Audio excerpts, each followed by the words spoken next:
La semaine dernière, je vous présentais une nouvelle casquette que j'avais. Et en fait, je me suis dit, je vais prendre une casquette qui me plaît, qui a une belle couleur et tout. Et en fait, le problème c'est que la visière elle était beaucoup trop courte. Elle faisait 5 cm et pour moi c'était ça qui était intéressant. En fait. Sauf que, pourquoi est-ce qu'on achète une casquette? Ou en tout cas, pourquoi est-ce que moi j'achète une casquette? C'est pour, 1, me protéger du soleil. 2, quand il pleut, me protéger de la pluie. Et le problème quand on a une visière trop courte, comme c'est le cas ici, c'est du coup ça fait ni l'un ni l'autre. Et donc la petite casquette rose que j'ai essayé, que vous voyez dans la dernière vidéo sur ma chaîne, et ben elle m'a pas protégé du soleil. Bref, c'est pour ça que je vais arrêter de la mettre. Je vais continuer à mettre celle-ci, qui est vraiment pas mal et que j'aime bien. Et j'en ai déjà acheté une autre qui va arriver demain chez moi. Allez, générique.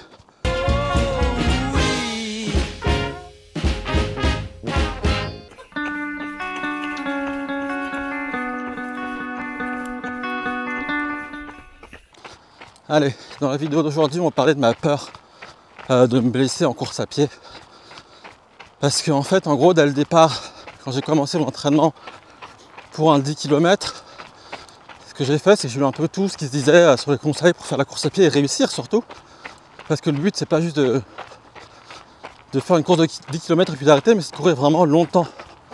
Et donc, outre tous les conseils sur l'hydratation, le bon choix des chaussures, des bonnes chaussettes, etc., il y en a énormément qui ont dit que c'était important de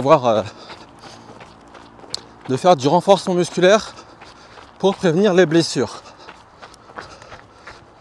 Et moi, c'est vraiment un conseil que j'ai écouté dès le départ. En gros, ma semaine type, elle ressemble à ça. Je fais 3 sorties running, et donc 3 sorties. Et autour de ça, en fait, j'ai 2 séances qu'on va dire d'abdos, renforcement musculaire général, 2 séances de mobilité, donc mobilité statique, mobilité dynamique. Et en gros, avant chacune des 2 séances de mobilité, je fais du renforcement spécifique course à pied. Donc ça, vous pouvez trouver des exercices en ligne, mais en gros, c'est des trucs des exercices qui m'ont été recommandés par mon kiné. Et franchement, c'est comme tout, hein. Là, pour l'instant, je suis pas blessé, ça fait 2 mois, mais je sais pas. Imaginez, je les fais pas. Est-ce que j'aurais été blessé ou pas? Moi, je pense que c'est utile parce que j'ai senti notamment ma cheville droite se renforcer au fil des séances. Et ça, c'est un truc qui est hyper agréable. De la sentir se renforcer au début, je dis ah, elle est un peu timide ma cheville droite. Et puis pareil pour les genoux, les 2. Pareil pour mes cuisses. Donc c'est pour ça que je trouve que le renforcement musculaire, c'est vraiment hyper important. Honnêtement, je vais pas mentir, hein, c'est pas le truc le plus agréable à faire. Mais moi, quand je fais quelque chose comme ça, je pense au résultat. Je me dis, ok, c'est chiant, mais si ça peut m'aider à mieux courir, à mieux maîtriser ma foulée, à aller plus loin et surtout à ne pas me blesser, et ben vas-y, banco. Je vais le faire régulièrement et ça va devenir une habitude chez moi, au même titre que se brosser les dents. Et pour l'instant, j'ai réussi.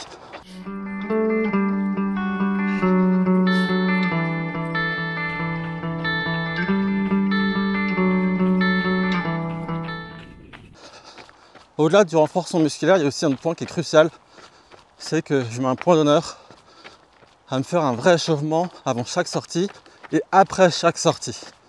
Ça, c'est vraiment pareil, c'est chiant. On a juste envie d'aller se faire sa séance tranquillement, quelle qu'elle soit, mais l'échauffement, ça change tout. C'est vraiment hyper important.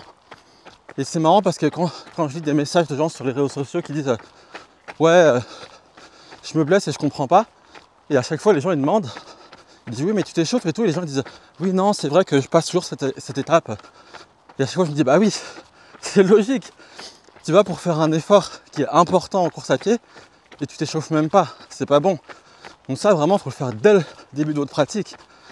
Trouver les échauffements qui vous conviennent. Alors il n'y en a pas tant que ça donc c'est facile.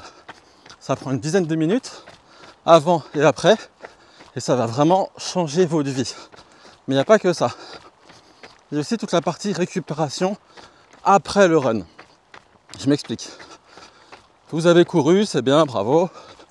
Votre sortie est publiée sur Strava. Vous mettez une cape écran sur Instagram. Mais ce qu'il faut faire, c'est quoi? La récup. Moi, en termes de récup, voilà ce que j'ai mis en place. En gros, j'ai un peu tout. J'ai des chaussettes, j'ai des poches de glace, j'ai des rouleaux. Et en fait, ce que j'essaie de faire et de mettre en place, ça pour l'instant, c'est pas encore parfait, mais c'est genre après les grosses séances, les séances importantes qui fatiguent l'organisme, comme le fractionné et les sorties longues, ce que je fais, c'est que je vais faire une séance d'automassage avec le rouleau sur les mollets et sur les cuisses.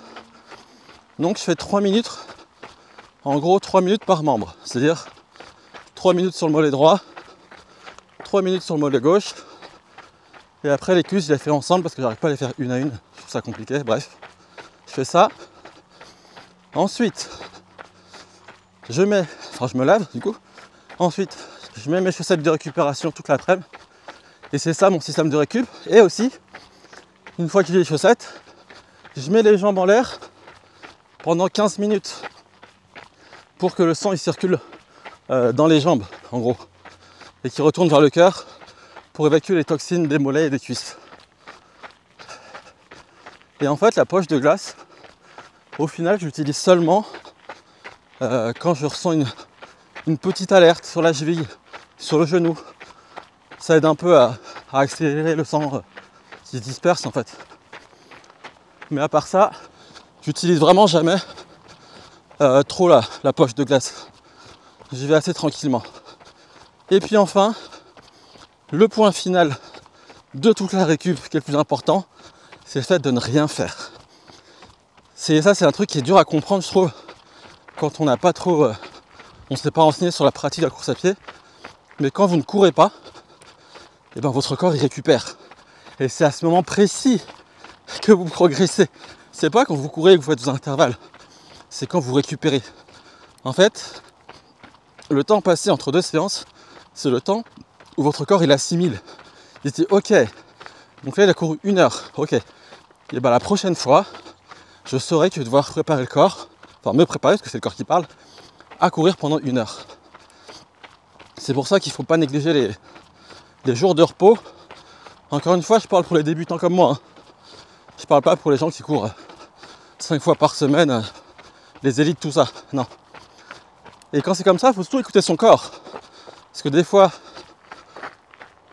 vous allez courir 2 jours de suite, c'est déconseillé, et vous allez vous sentir bien, et des fois, ça va pas aller. Pour moi, je pense que j'ai trouvé un bon compromis. Je suis à 3 sorties par semaine. La première, c'est le mardi. Après, c'est le jeudi. Donc, il y a 2 jours qui sont passés. Et après, c'est le dimanche. Donc, entre le jeudi et le dimanche, il y a à peu près 3 jours de repos. C'est énorme. Et du coup, c'est très bien. Et après, entre le dimanche et le mardi, pareil, il y a à peu près 3 jours de repos. Et c'est un truc qui est bien, c'est-à-dire qu'à chaque fois, mon corps, il a le temps de se régénérer et de récupérer des sorties que je fais. Et ce que je trouve bien avec ça, c'est que c'est un rythme où je me dis, ça, je vais pouvoir le tenir pendant longtemps. Je me dis pas que ça va me crever dans 3 semaines ou quoi, non. C'est un truc que je peux tenir pendant longtemps. Et donc, ça va être chouette.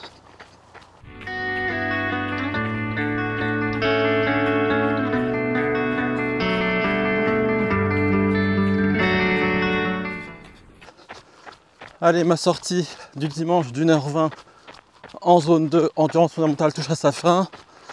Il me reste 3 semaines avant la course. Je me sens toujours bien. Je respecte mon plan. Je fais mon renforcement musculaire, je me repose. Je m'hydrate bien, j'essaie de mieux manger aussi. Je suis assez confiant.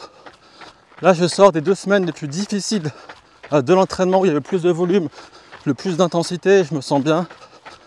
Donc là, je commence à avoir juste hâte d'être au jour de la course pour voir à quel point l'entraînement que je suis depuis plusieurs semaines va payer.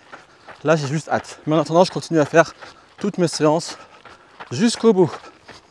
Merci beaucoup d'avoir regardé cette vidéo. Mettez un j'aime si ça vous a plu. Abonnez-vous pour ne pas rater les prochaines. Je sortirai un autre vlog la semaine prochaine. Et n'oubliez pas, faites ce que vous voulez. On s'en fout des autres et profitez à fond.